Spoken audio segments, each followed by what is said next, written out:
What's up, everybody? It's Matt Seward with We Bleed Hip Hop Vegas. We have an amazing interview in store today. My hero is in the building. My father, who was responsible for bringing me into this world. My father, Matt Seward I. What's up, Dad? What's going on, fella?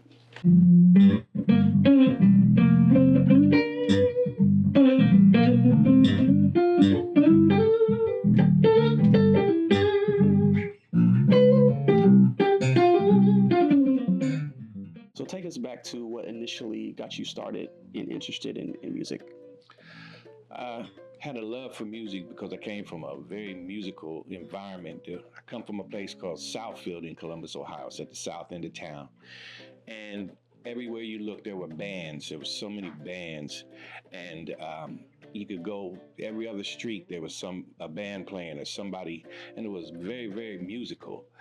Um, I had fell in love with the guitar when I was about 8 years old. My sister got a guitar for Christmas, and she was angry about it because she wanted a bass. Well, since I'm your son, which sister? Chrissy. Chrissy got a bass, and her bedroom was right across from mine, but she would lock the guitar up. She wouldn't let me play it, even though she didn't want it. So I would sneak in the room and dabble with it and play with it, and she'd get mad when she find out. But Mom and Dad finally got her a bass, and she lost interest in the guitar and then came to my room, and I just couldn't put it down.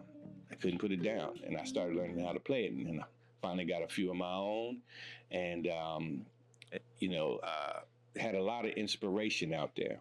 There's a lot of bands and a lot of people I wanted to be like out there at the time. Do you remember the first band that you were in? Well, it's funny because it really didn't have a name, but when we was like 8, 9 years old, there was a group called the Soul Superbs, which was a group they were out playing, and they were really, really good. And their rehearsal was located in the basement of one of my best friend Joe Powell's house. And his brother Chris Powell was part of the Soul Superbs, and my future brother-in-law Anthony Ludaway was in that band, and their equipment was all set up. I had my guitar, but they let us rehearse with their instruments. And like I was playing a guy named Pepper Reed's guitar, and then my friend Andre was playing Bobby Payton's guitar, and then Joe was playing Larry Ferris's bass, and my buddy Kevin Thomas was playing Ludaway's drums, and they showed us even how to hold our hands so for a chord and everything. I'm the only one that stuck with it. Everybody else gave it up. You know, we didn't even have a name. But then when I was a teenager, about in eighth or ninth grade, I'd say, about 14 years old, something like around there, I started a band of my own. It was called Columbus Gold. Wow. Where I met my future wife was in there, and some good friends. Some of them have passed on, and some of them are still alive. Herman Slaughter and Jimmy Berry, we called him Pudge, was the drummer, and he's passed on. And Chris Briscoe was on keys, and we worked really hard. All we did was a couple talent shows and everything like that. It never really got off the ground, but it was just the foundation of what was to come in the future, you know. And some of them are still playing now, and I just never gave it up. It's just stepping stones, you know. As I got a little bit older, close to my 20s, then I was in a band called Madhouse with my brother-in-law Anthony Ludaway, and my sister, and Daryl Jordan, keyboard player and a guitar player, and your sister Cindy. Yeah, my sister Cindy. Yeah. So I've been with you on a lot of studio sessions where you were doing commercial music and jingles. Tell us about how that came about. About over 30 years with the jingles. It started in like 1986 at a place called Circa Productions and Magnetic Studios over there. You would probably know on Olentangy Road in Columbus, Ohio. Yep. And Alan DeCinjo was just starting out as one of the engineers there and one of the creators. And it was before he had his own setup. He was working out of Magnetic Studios. And what they would do is they was doing commercials. They were getting work for jingles. And I started the very first one was this thing I did called Drip Tracer for the Department of Water. And I was this character.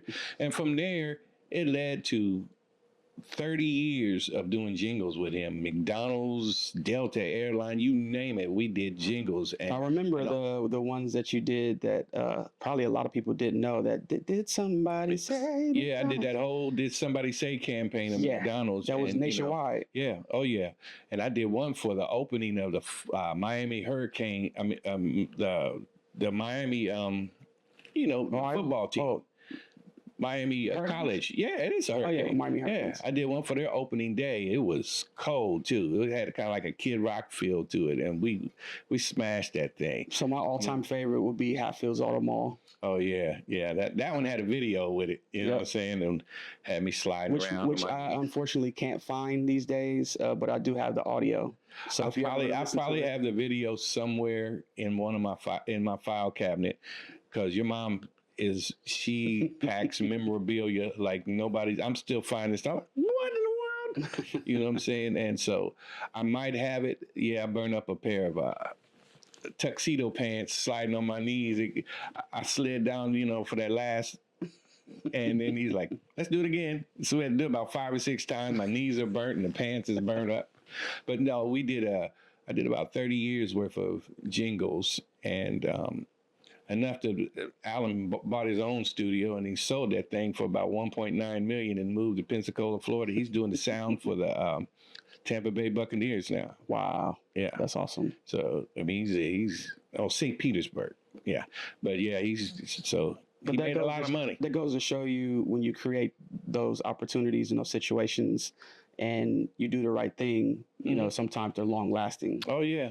I mean, I worked out whenever he needed some jingles done, first one called me and Vicky Thompson. Yep. And, Darshell, and, he would call us and we would knock him out the park for him. He even called me a couple times when I got older. Yeah. To come in. Yeah. And then, 30 days later, you get your check. So, but it's a great experience, and it also led to me doing a lot of children's books and stuff, reading those children's books. The one they say, turn the page when you hear ding, the little such and such by so and so. Hey, you got the voice for it. I'm thinking about getting back into the jingles out here. I'm gonna look into it. I have my own studio at my house. Awesome. And looking to expand into that. I definitely support that. Yeah. So this next group you were a part of for a really long time, and I have very fond memories being at y'all's concerts, going on the road with y'all. So tell us about how you got into the group Freedom. Oh yeah, it was at a time when we was started a church in Columbus, Ohio called New Birth Christian Ministries, and I had set bands and stuff aside, and like the Lord was calling me to help build the church, and we were building the church. Church that we started with 12 people that probably has over 4,000 members now. And at that same time, early on, I met a friend, Daryl McNary, and he asked me, you want to join a singing group, because he found out I could sing. I was leading praise and worship. I was doing this and doing that and everything else. And I went and talked to the guys, semi-auditioned, you know what I mean? And we just kind of fell in together, and I felt I could help them, you know what I'm saying? I could help them harmony-wise. I could help them structure-wise, you know what I'm saying? And it was a really great experience, because one of the great things that came out of it, we did 10 years of prison ministry. Starting Line. Operation Starting Line. That's out of Reston, Virginia, something that Chuck Colson started when he got prison time for Watergate. He told the prisoners, when I get out, I'm coming back. And he set up Operation Starting Line, and we went all over the country. We went over 500 prisons, and I even went with over 30 or 40 states. Yeah, you went to Angola with us. Yep, they had the rodeo. rodeo. Yeah. Yep. And so we was all over the country, some of the darkest places as you can imagine. But you know what? We got to bring the gospel to them. You know what I'm saying? We did platform events with people from all over the country, different, like they had muscle men, ex-athletes, singers, comedians, all that. And we'd go out in groups and do platform events, sometimes on the yard or in the chapel or sometimes in a cafeteria, wherever they would allow us to set up. And, you know, God blessed us, protected us, you know, and it was some of the most fruitful or, you know, work that you could do. You know what I'm saying? And we saw lives change. At one time that we did 5 years in a row. We did Rikers Island in New York. And wow.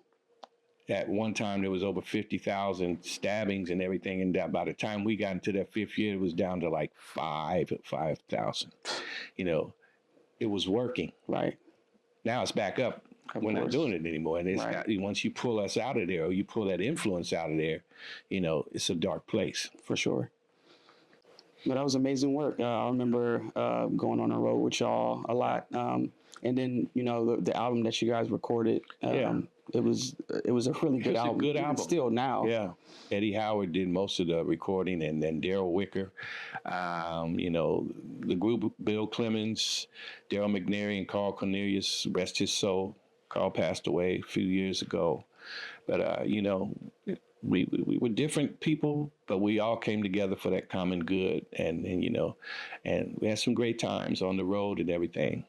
You know, some of the places we went were good. Some places were sketchy.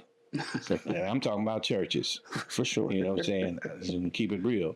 But I've been with y'all at some of them times. Some of them like, what is this? You know what I'm saying? But, you know, you got to take the bitter with the sweet, you know, so I enjoyed it overall. So you mentioned New Birth, and you were a minister of music at New Birth.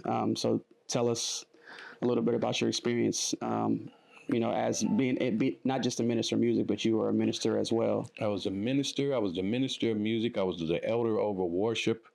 I was the choir director. All with a guitar in my hand. We started out with a boombox and 4 people standing around singing to tracks. I remember. And then as it kept Far East Recreation Center. Yeah, Far East. Then we went to the big walnut shelter across the street and got kicked out of there. And then we went to the most benevolent, worshipful Grand Lodge of Ohio, where an actual demon ran the place, and he was mean as a snake. And we overloaded the place, and we couldn't fit. We had 30 kids in the foyer right there when the door comes, your mom teaching them. Yep. You know, and, you know, it just kept building, and we finally got our own building to where they said, just give us our money, you can do what you want. And that's when the used car place. Yep. Then we moved down the road. To where they still are. Yeah. Yep. To where they are today.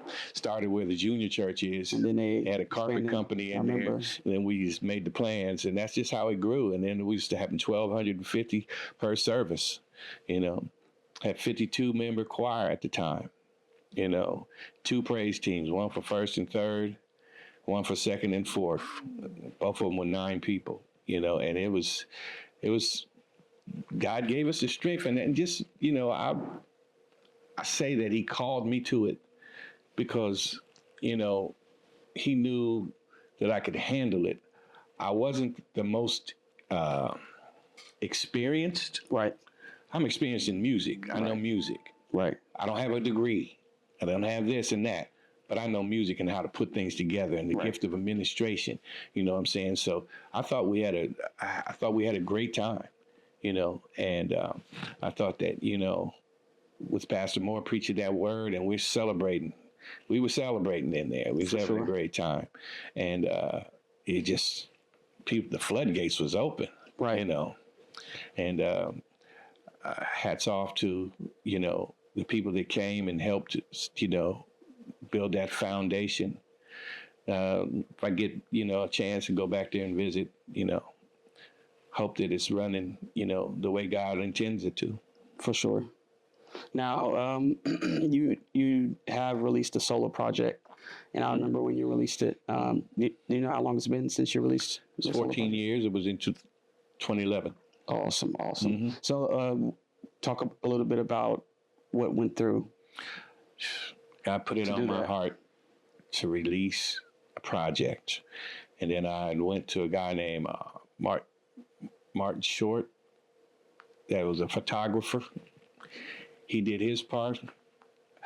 God put me in a room, and I just kept recording. I did the whole thing myself except for 3 keyboard parts that Mary Horde came in and did some keyboards. And I think my friend Mark, did Mark Brown do any? He did some on one song, and then she did on 2 songs. Yep. And so just overlaying on top of what I did, you know what I'm saying? But the rest of it, all the vocals, guitars, bass, drums, everything. And it was called Take Me In. And it was a blessing to do. And, you know, actually, I was thinking about re-releasing a lot of that stuff because awesome. It didn't have a national push or anything, so it's still fresh. You know what I'm saying? I would just like to bring some of the mixes up to date. You know what I'm saying? Was there anybody who specifically helped you engineer it? Oh, 2 of my best friends for life, Kenny Dave and Mike Hester, God rest his soul. And Kenny Dave I'm still working with today. I will send him something. He has access to my computer. He can log on and help me at any time and, you know, be my fingers. And he's just amazing. He's an amazing wizard when it comes to computers and download software and music. And, you know, him and Phil Rainey, I do a lot of work with him, but Urban Jazz Coalition, he's with them, but we share songs. He'll send me something, I'll put the guitar on, I'll send it back. I'll send him something, he can put a bass on, and we'll send it back. We've got some stuff out right now, and I'm going to have, well, we can talk about that in a little bit later, but I'm going to have a project coming out by the beginning of the year. Awesome. So, who are some of your major influences on guitar? Yeah, I came up in with a lot of R&B influence, but being a guitar player, hearing people solo was so important to me.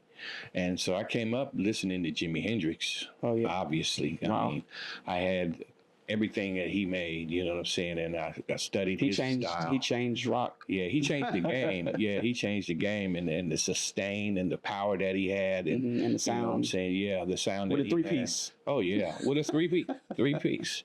But there were some great guitar players back then, but also in the jazz influence, George Benson was a monster to me. George Benson and Wes Montgomery. Oh, yeah. And that jazz influence, you know, and also, Stevie Ray Vaughan was always somebody that I really clean, just super clean and powerful. He had really strong fingers, and he had the thickest gauge strings that you could find, and he really made that thing sing.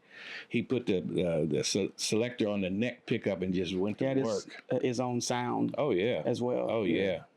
Got his own signature Strat guitar too, and they're very expensive. But you know, those are some of my foundational people right there. And then Steve Vai, if you want to listen into trying to learn how to shred, and Eddie Van Halen, you know what I'm saying? I mean, who was Steve Vai playing with back then? I think it was like Whitesnake. Yeah, and you can hear it in then, you know what I'm saying, that he was a beast, you know, and he went on to just, yeah, I mean, he's innovative. Yeah. To a concert. Yeah, we went to a concert. He blew us away. Oh, yeah. It's crazy. You know what I'm saying? What he's doing. And he's very innovative. You know what I'm saying? He don't just stay on the straight path. He's always doing something different. You know? I was telling somebody that the other day. So just tell us what you're working on now. Right now, I've been working on, in this last year or so, on a smooth jazz album. Awesome. And got a lot of material to look at, and there's a couple more to finish up, and then I'm going to get into the mixing mode, and I want to have it out by the beginning of the year. Okay. And awesome. It got some really good stuff.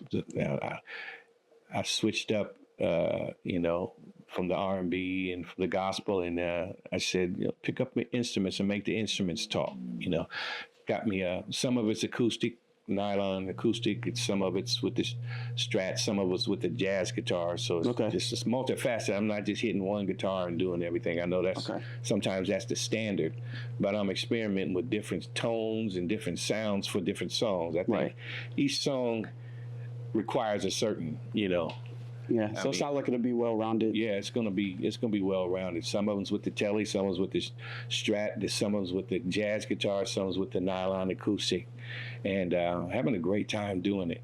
Now Awesome. it's getting down to starting to mix it, get it, and put it out. Because I still got something to say. Awesome. And where can everybody find you online? You can find me online. Well, I got a couple songs out.